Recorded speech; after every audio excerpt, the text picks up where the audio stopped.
quinta-feira, o nosso culto da palavra. Fica aqui, irmão gigante, aproveitando que você já está aqui pertinho.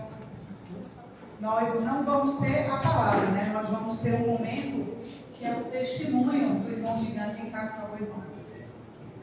Irmão gigante, quem conhece já o irmão gigante? Amém. Amém. Acho que a maioria, vai passar quase todo, né? Conhece. E o gigante, ele teve a oportunidade de trazer o seu testemunho em um café dos homens, não foi no domingo.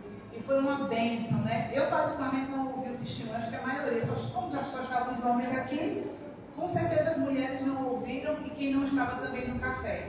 Então, ele vai ter a oportunidade, na próxima quinta, nosso culto da palavra vai ser a respeito do seu testemunho, né? Testemunho de restauração de casamento, restauração de vida espiritual. E a gente gosta muito que a igreja abrace, né, essa ideia e possa trazer pessoas para serem abençoadas e edificadas. Às vezes a gente tem uma dificuldade de trazer convidados para a igreja num culto normal, mas quando é testemunho, o próprio testemunho já atrai as pessoas. Então, mulheres que desejam que seus maridos possam ouvir a respeito de um Deus que restaura famílias, de um Deus que faz tudo novo, traga seu esposo e diga assim, ó, é gigante, aquele grandão ali que fica na porta, mas que Deus sabe como quebrar o homem, né? Deus sabe como fazer. Então, próxima quinta-feira nós vamos estar compartilhando aí, juntamente com o irmão gigante, a respeito da sua história, tá bom? Eu queria que todos pudessem ficar de pé nesse momento, em reverência. A palavra de Deus, você já vai abrindo a sua Bíblia, no livro de Provérbios, no capítulo 3. Nós vamos ler só 2 versículos, capítulo 3, versos 9 e 10.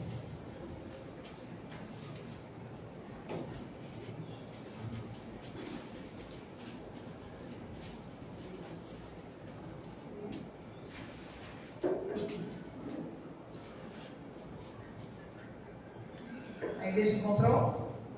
Amém? Quem não trouxe Bíblia já está sendo projetado ali, então vamos ler juntos. Ele diz assim, Provérbios capítulo 3, a partir do verso 9. Honra o Senhor com os teus bens e com as primícias de todos os teus rendimentos. E o 10 diz, e se encherão com fartura os teus celeiros, assim como transbordarão de vinho os teus reservatórios. Feche os seus olhos e vamos orar um pouco mais. Senhor, nós queremos apresentar essa palavra no seu altar, apresentando a sua igreja, Senhor. E eu quero apresentar de forma especial a minha vida.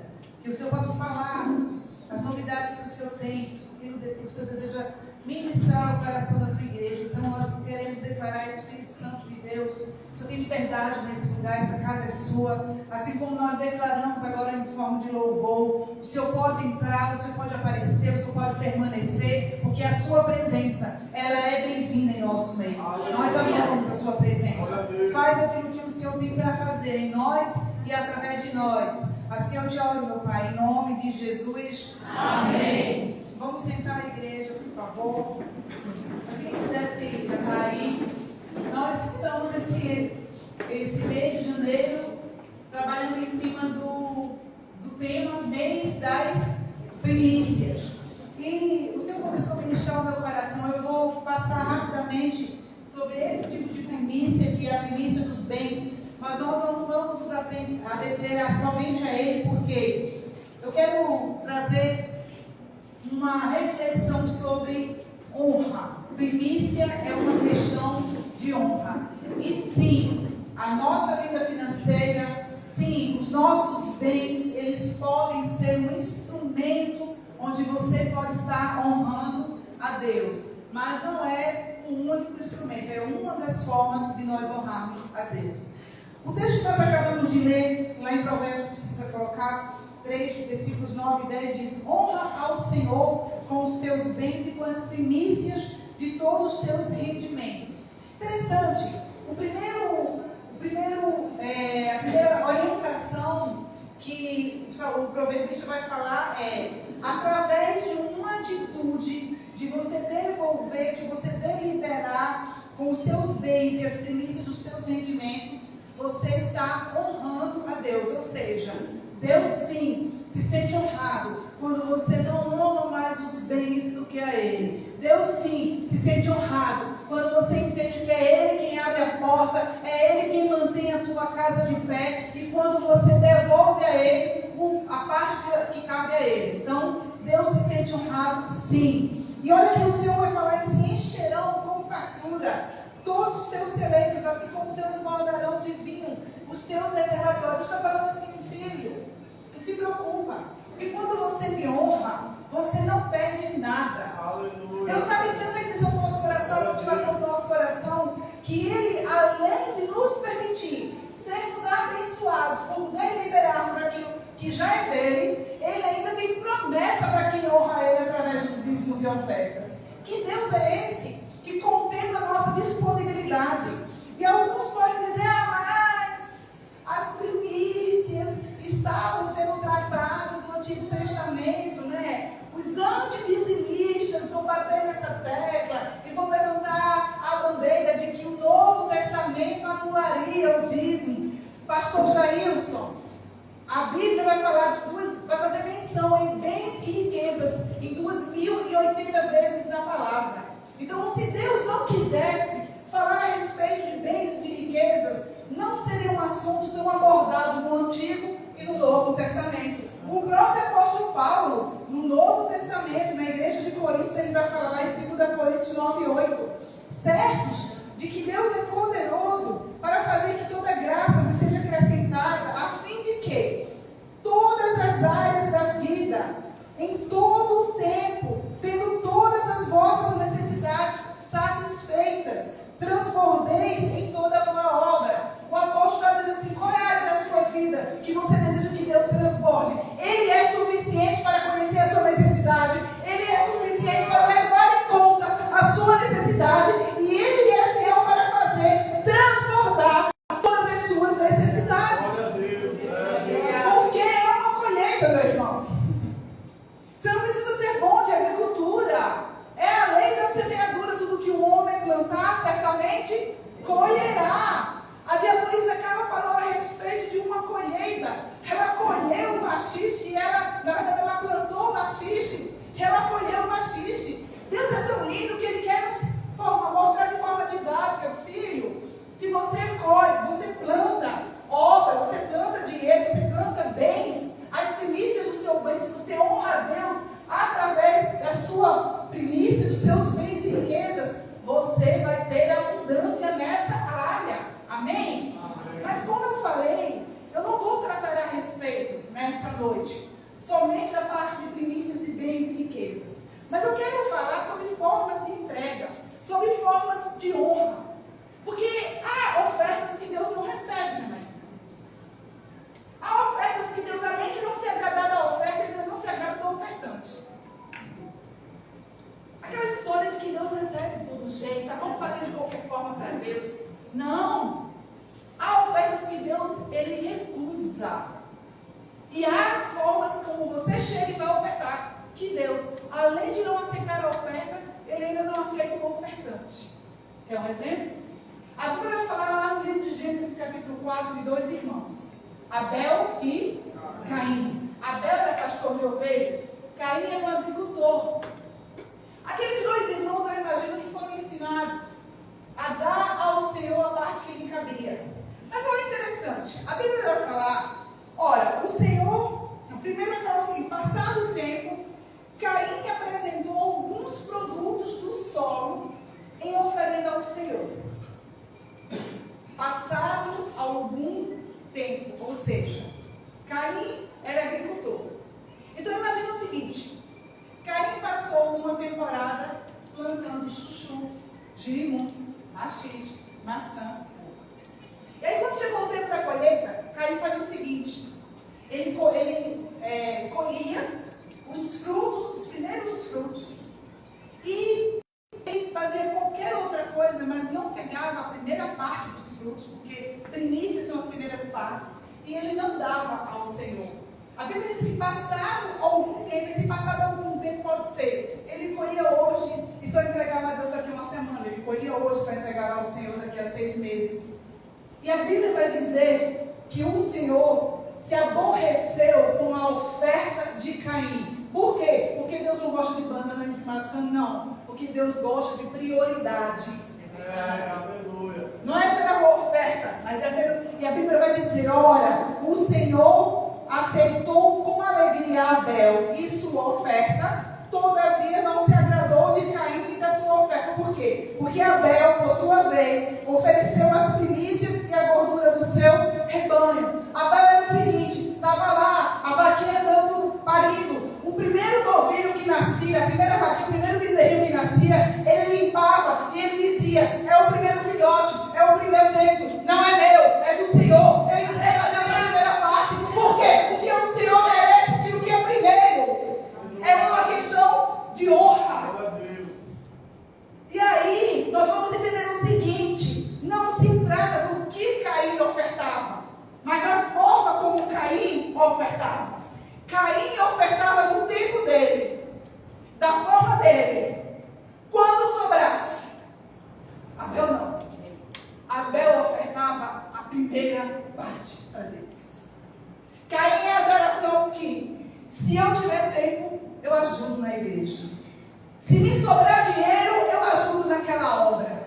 Caim é a geração, se eu tiver desocupado, pode ser que eu vá lá dar uma mãozinha. A geração de Caim não sabe honrar a Deus. Agora a geração de Abel eu estou cheia de coisa, eu estou atarefado ao extremo, eu estou apertado, mas eu sei que a casa do Senhor está em primeiro lugar, porque é a palavra que diz que eu preciso buscar em primeiro lugar o reino de Deus e a sua justiça, e todas as minhas outras coisas, as minhas outras necessidades me serão acrescentadas. A geração de Abel honra o Senhor com a primeira parte. Por isso Deus se agrada não só da oferta de Abel, mas o Senhor se agrada de Abel. Deus se agrada do ofertante. Por quê?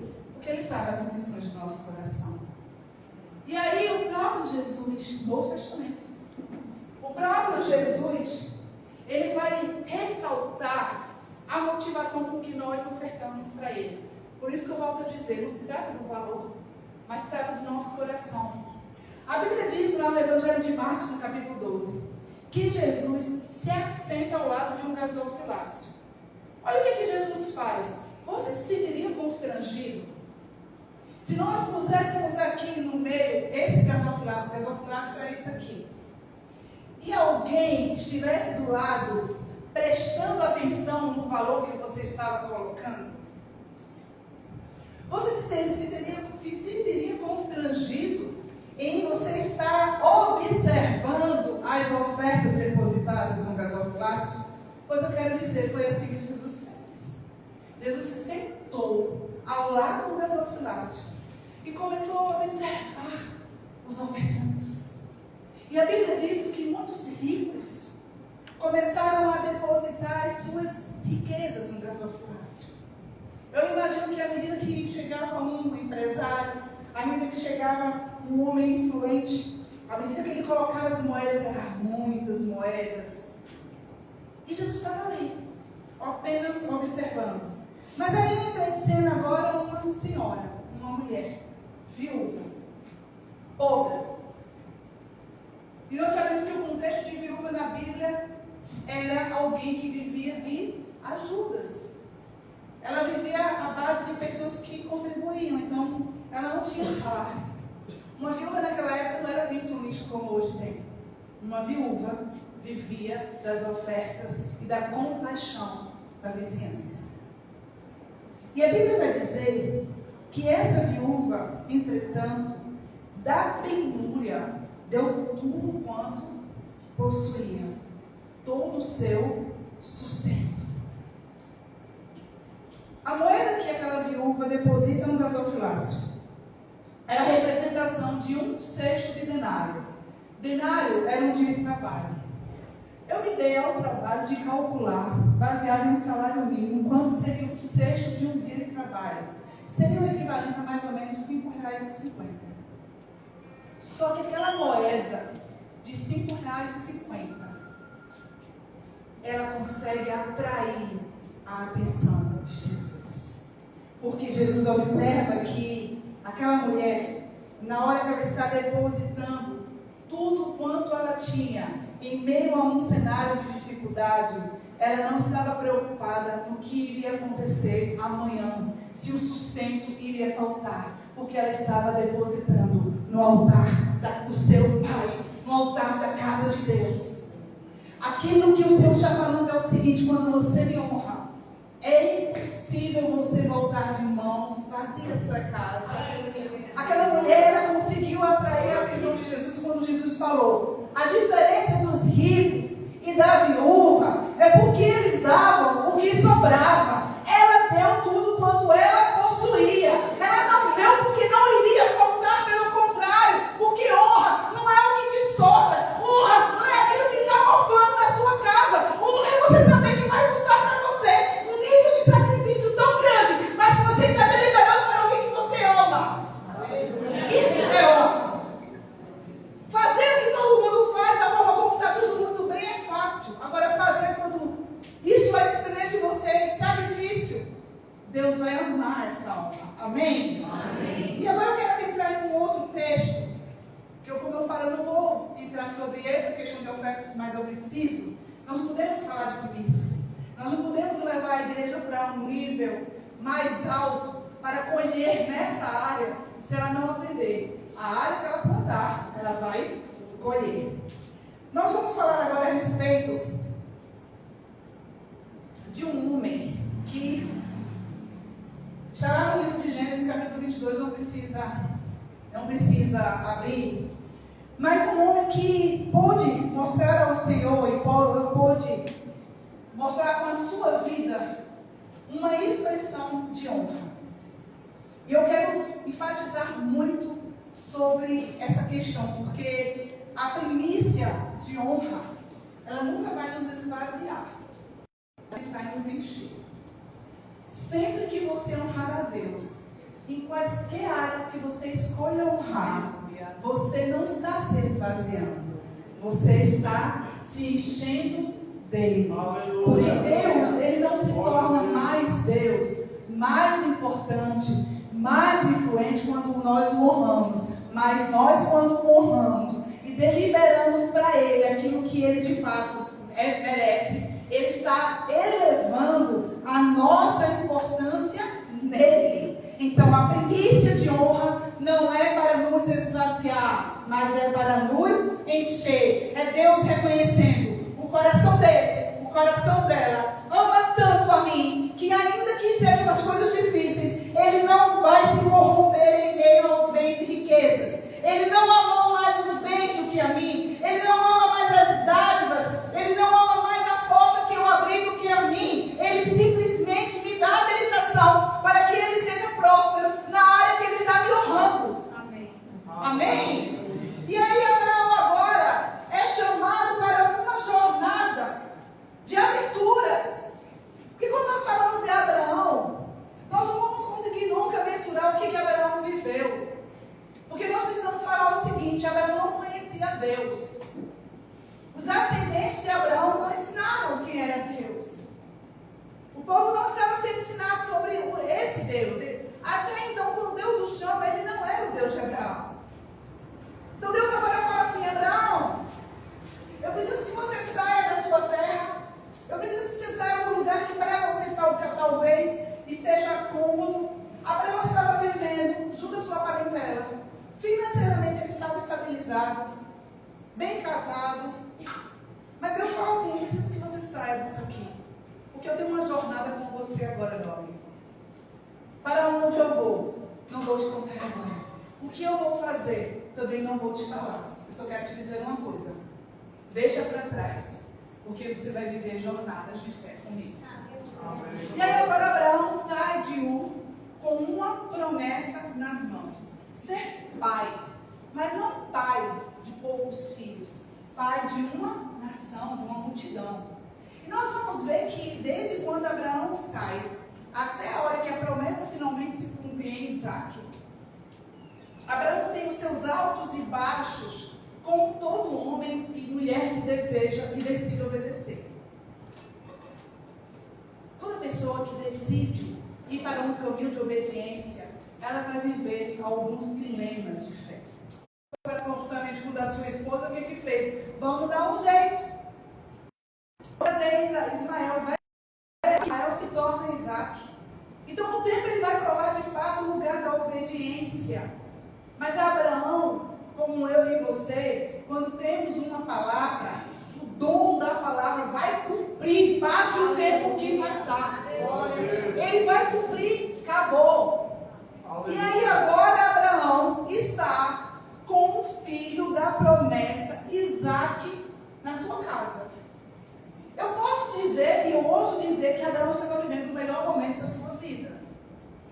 Porque quem, ansiando por algo há muito tempo, sai para uma jornada de fé, cheia de aventuras, até recheada com mentiras, porque chega um momento que ele mente, porque a promessa já estava nas suas mãos. Isaac, que era o motivo do sorriso de Abraão e Sara, estava agora na casa deles.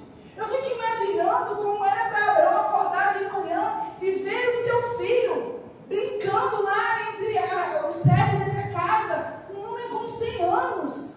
E ele ia imaginar, Isaac é o respaldo de que Deus de fato cumpre o que prometeu.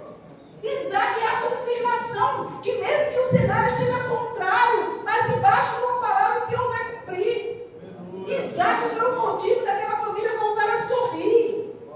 Isaac foi o motivo daquela família olhar para o lado e mesmo os que não criam dizer, só pode ter sido Deus quem fez tudo isso. Então Abraão estava vivendo o seu melhor momento. A promessa já estava lá. Só que agora o Senhor deseja provar a Abraão para saber se de fato ele o amava ao ponto de honrá-lo. Mas não honrar de qualquer forma. Abraão já era dizimista. Abraão já era ofertante. Ele já dava o dízimo dos seus rebanhos e das suas colheitas. Deus não queria uma oferta que hoje Abraão dá e amanhã ele pode dar novamente. Mas Deus estava agora colocando Abraão numa prova para que de fato ele pudesse ser aquele que estava deliberando para Deus, por honra a Deus, aquilo que lhe custaria um preço muito alto. Olha como é que Deus faz agora lá no capítulo 22. A Bíblia diz que Deus chama Abraão e Abraão diz, vem aqui, Senhor. Então Deus fala o seguinte, toma Isaac, teu filho, teu único filho, a quem tu muito amas. Olha quantos detalhes Deus está fazendo questão de frisar para Abraão, para o nível de luta que ele vai ter que travar agora nos próximos dias. Deus está falando assim, Isaac, Abraão, sabe Isaac, aquele que foi o motivo de vocês sorrirem? Sim, eu sei. Pois é, eu preciso agora que você me dê o teu filho. Teu filho é algo que te pertence, algo que é teu, algo que já está nas suas mãos. Deus fala assim, eu preciso que você me dê a promessa que já foi cumprida em você. Eu preciso que você me dê aquilo que já é seu. Porque uma coisa é você dar, mas se Deus, Ana quando promete Samuel, ela promete antes de ser Samuel, sim ou não? Ela diz, Senhor, se me deres um filho, eu devolverei a ti. Ela promete algo que não está em suas mãos. Isaac já estava vivendo naquela casa. Abraão já viveu, sentiu o gostinho do que é ter um filho na sua velhice. Abraão viveu os primeiros dias, os primeiros anos de Isaac. E agora Deus fala, me dá o que é teu. E ainda Deus faz, o teu único filho. Para que não houvesse qualquer sombra de dúvida. Porque se Deus falasse, me dá o teu filho, talvez Abraão pudesse pensar, serve Ismael? Porque afinal de contas ele tinha 2 filhos. Mas Deus fala assim, Deus não considera Ismael. Deus considera só Isaac. Teu único filho. Único é o quê? Não foi gerado em série. Ele é exclusivo. Aleluia. É Deus pedindo tudo que Abraão tinha. pedindo tudo que Abraão tinha. E Deus ainda fala: pode melhorar, viu, Abraão? É aquele a quem tu muito amas. É aquele que quando você me der vai te fazer falta. É aquele que quando você me devolver, você vai sentir um vazio tão grande que vai rasgar a sua alma. Você ama muito Ele. Eu vou me sentir honrado se você der aquilo que você ama tanto, ao ponto de você considerar que eu sou e alcanço um nível de prioridade para você. É Deus te colocando à prova e dizendo: você seria capaz mesmo? Quando você diz que a casa é minha e pode entrar, e se eu estiver disposto a bagunçar e tirar as coisas de lugar e dividir coisas que você considera que não sobreviveria sem elas? Aleluia. Glória a Deus. Porque o que Deus está falando é: eu preciso que você me dê a única coisa pela qual você não daria, Abraão. O que eu estou te pedindo é: o nível da minha honra será proporcional ao nível da sua entrega. Quem está entendendo essa palavra? Glória a Deus. Por isso que Deus frisa: teu filho, teu único filho, vai ficar sem aquele a quem tu amas muito. Mas nós não vamos ver aquele velho Abraão argumentando com Deus como ele fez quando Deus declarou que iria destruir Sodoma e Gomorra. Deus foi compassivo com Abraão, teve tanta paciência com Abraão. Quando Deus falou: ó, manda Ló sair de lá com a família dele, porque eu vou destruir Sodoma e Gomorra. O que eles têm feito, a perversidade daquele povo tem chegado ao céu. E Abraão fala: não, Deus, não faz isso. Né? E começa agora a tentar negociar com Deus. E se tiverem 100? E se tiverem 50? 10, 5? E Deus vai dizendo: se tiver, eu não mato ninguém. Mas quando Deus pede a Isaac, a gente não vai ver Abraão tentando negociar com Deus, é verdade? Simplesmente Abraão começa agora uma caminhada de 3 dias, onde ele poderia desistir. Você já recebeu um pedido? Alguém te ligou, ou alguém falou com você, você estava no meio de pessoas e falou assim: fulano, eu preciso da sua ajuda. Eu preciso que você interceda nisso, intervenha nisso para mim. E na hora do calor da emoção, ou porque você se sentiu coagido porque tinha uma pessoa do lado, você falou: pode deixar, eu faço, relaxa. Só que quando você chegou em casa, ou quando você desligou o telefone, você falou assim: eu tenho que desfazer esse negócio. Eu não vou ter capacidade de fazer o que esse fulano me pediu. Aí você começa a pensar: como é que você vai responder a pessoa agora? Olha, fulano, eu disse a você que faria, mas eu não vou ter capacidade de fazer. Esse tipo de proposta você tem como desistir. Abraão fez uma caminhada de 3 dias. Abraão poderia desistir ou não dessa empreitada. Poderia. Queria que o pessoal pudesse vir aqui.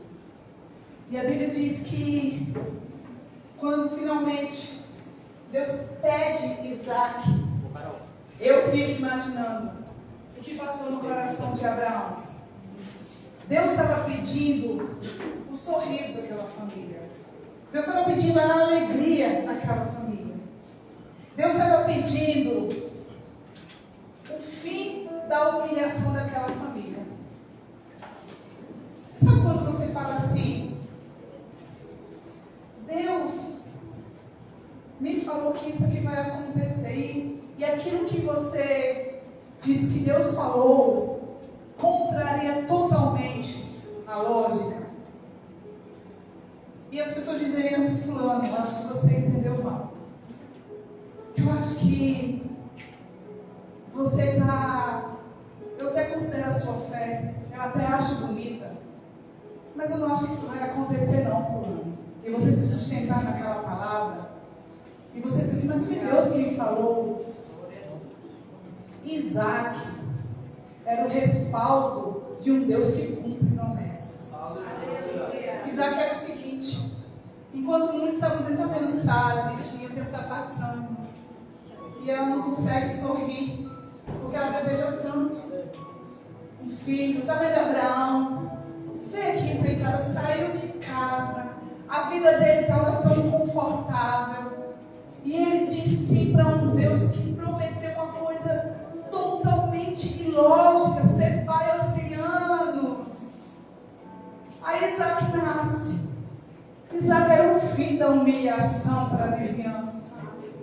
Isaac era o fim das caçoadas que as pessoas davam. Isaac era o motivo daquela família voltar a sorrir. Isaac era um troféu. Onde eles poderiam expor e dizer, vocês estão vendo? Deus fez aquilo que ele prometeu. Era isso que Deus estava pedindo para Abraão. Só que aí, o que acontece? Eles fazem uma caminhada de 3 dias, Abraão, o sacrifício e os servos. Abraão, durante a sua história com Deus, cada vez que ele fazia uma jornada, Abraão aprendeu a erguer altares para Deus. Abraão, assim que saiu de ele ergue o primeiro altar, que é o Siquém. Depois ele caminha mais um pouco, ele ergue o segundo altar, que é em Betel. Depois ele caminha mais um pouco e ergue o terceiro e até agora o último altar, que é o Hebron. Sabe, depois que Isaac nasce, Abraão esqueceu de voltar a erguer altar para Deus. Depois que Isaac nasce, Abraão estava envolvido demais com a demanda de Isaac. E agora Abraão está fazendo uma caminhada a um lugar que seria onde ele precisaria edificar não qualquer altar, mas o altar da honra, o altar do sacrifício, o altar da obediência. Quando ele chega, agora eu imagino aos pés do altar do Monte Moriá, a Bíblia diz que Abraão chama os seus servos e diz assim para eles, fiquem aqui, permanecem aqui com o jumento, porque eu e o menino iremos até lá, adoraremos e voltaremos a vocês. Essa palavra um dia me saltou aos olhos, porque escuta, eu queria que agora que ninguém pudesse se distrair, que Deus tem coisa para deixar o seu coração. Imagina agora, Abraão sabia que Deus queria Isaac, e ele chega aos pés do Monte Moriá e fala com seus servos, fiquem aqui, tá? Nós, eu e o menino, iremos até lá. Nós, eu e o menino, iremos adorar. E nós voltaremos. Eu não sei, posso conjecturar. Por que Abraão não fala assim, eu e o menino iremos adorar e já eu volto? Eu não sei se o nível de fé de Abraão estava tão no ápice que ele disse assim, eu vou com o menino e volto com o menino junto. Porque esse Deus que eu conheço não fica sem sacrifício. Ele vai providenciar o cordeiro para ele. Aleluia! É Deus! Ou eu não sei também, eu posso conjecturar que Abraão, quando disse assim, nós iremos, adoraremos e voltaremos, eu posso voltar sem Isaac, mas sozinho eu não volto. Nem que seja sustentado pela mão do meu Deus, eu vou voltar com ele. Eu vou levar o menino para o sacrifício. Eu vou imolar, eu vou até as últimas consequências com o menino. Mas ainda que sangrando, ainda que fazendo a entrega da única coisa, da única pessoa pela qual eu amo tanto, ainda que eu tenha que voltar sozinho nessa batalha, eu não volto. O Senhor vai voltar comigo. O Senhor voltará comigo nessa batalha.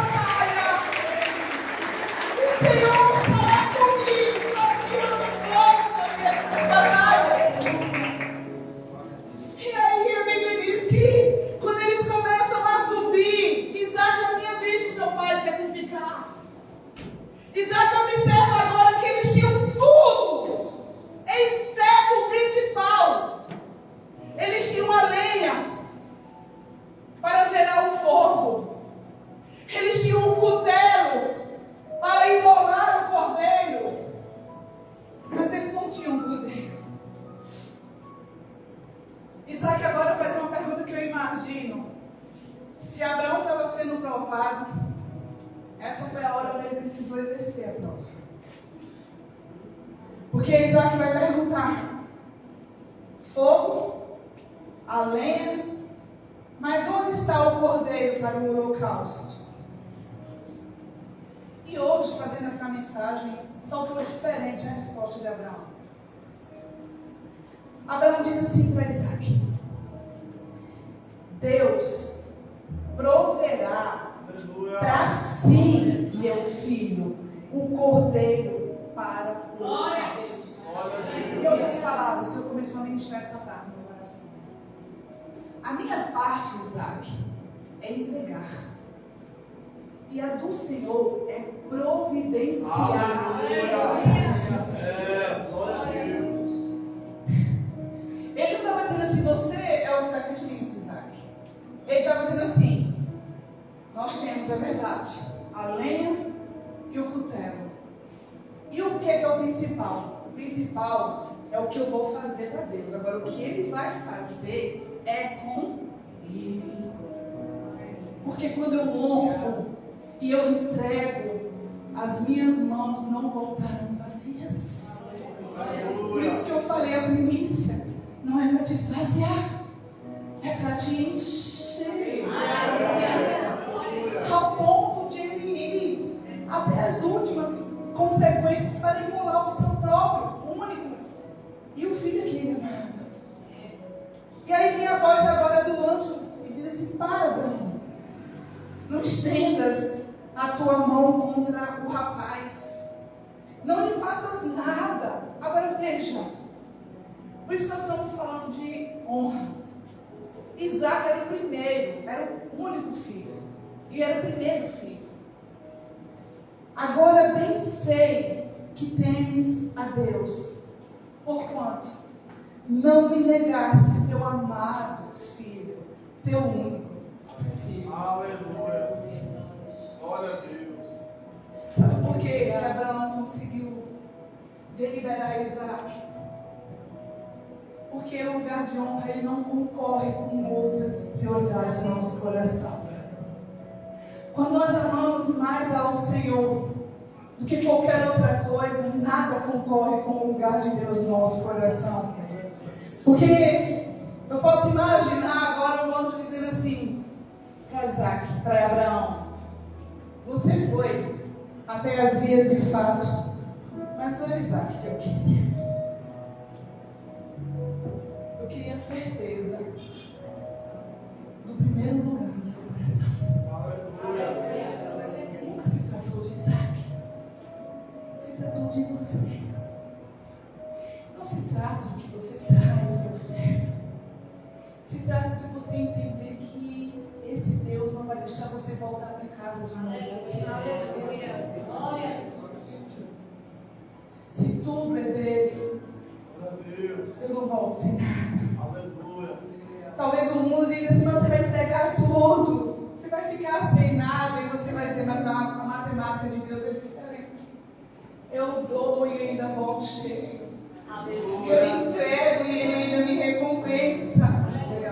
Eu faço, eu sacrifico e ele ainda me libera a promessa, porque a Bíblia diz que depois que aconteceu esse momento de Abraão, o Senhor vai reafirmar a promessa. Ele vai dizer assim: esteja convicto, Abraão, de que eu te acumularei de bênçãos, eu te confirmarei uma posteridade tão numerosa quanto as estrelas do céu e quanto a areia da praia do mar. Deus estava dizendo assim: tu só ia me dar um, Abraão, e eu estou te dando uma nação inteira para ser chamada de meus filhos. Você só está disposto a me dar aquilo que você amava. Eu quero te dizer que o que eu tenho a partir da tua entrega é fazer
Senhor sabe. Desse aí o meu marido, os meus filhos, só o Senhor sabe. Mas enquanto eu estou aqui, o Senhor está recebendo o meu sacrifício.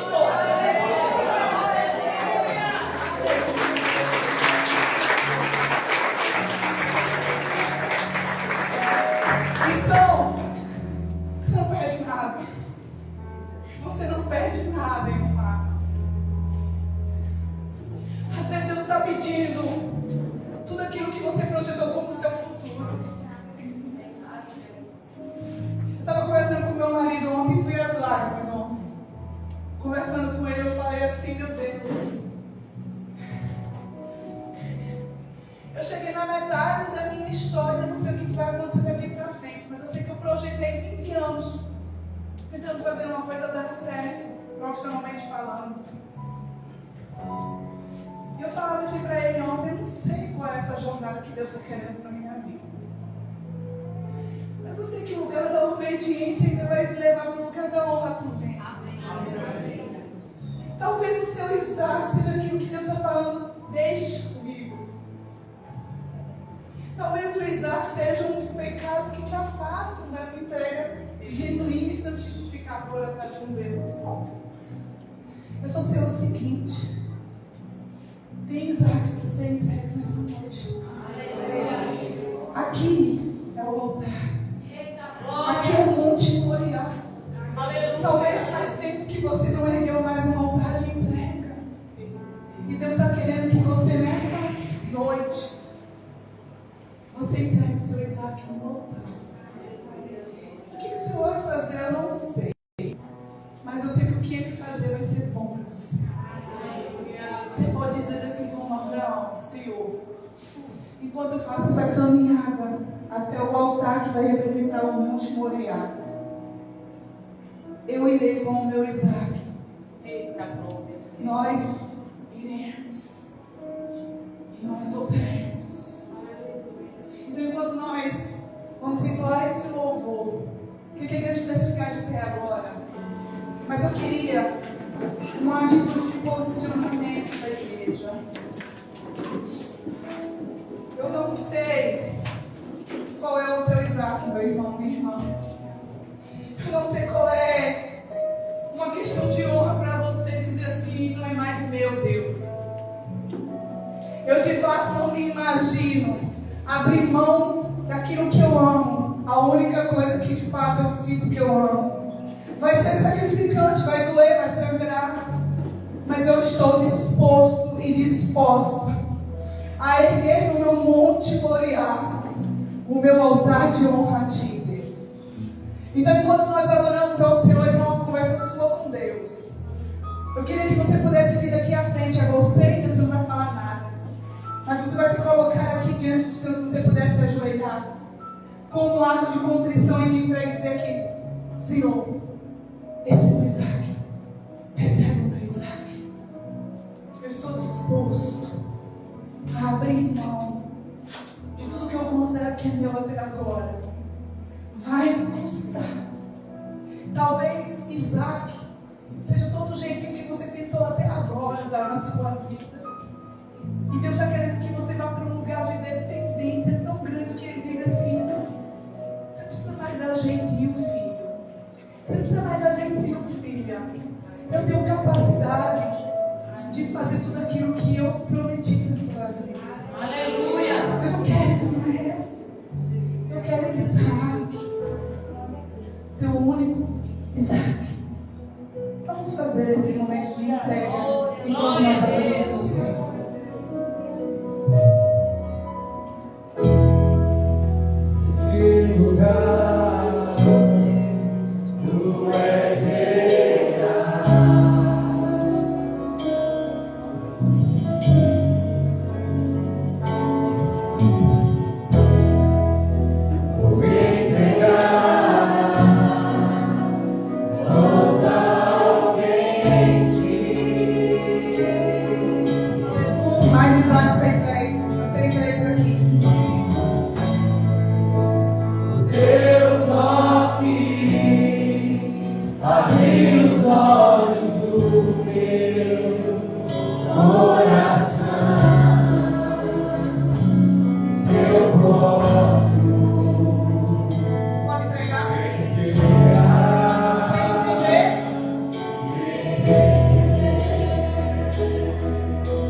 Aleluia.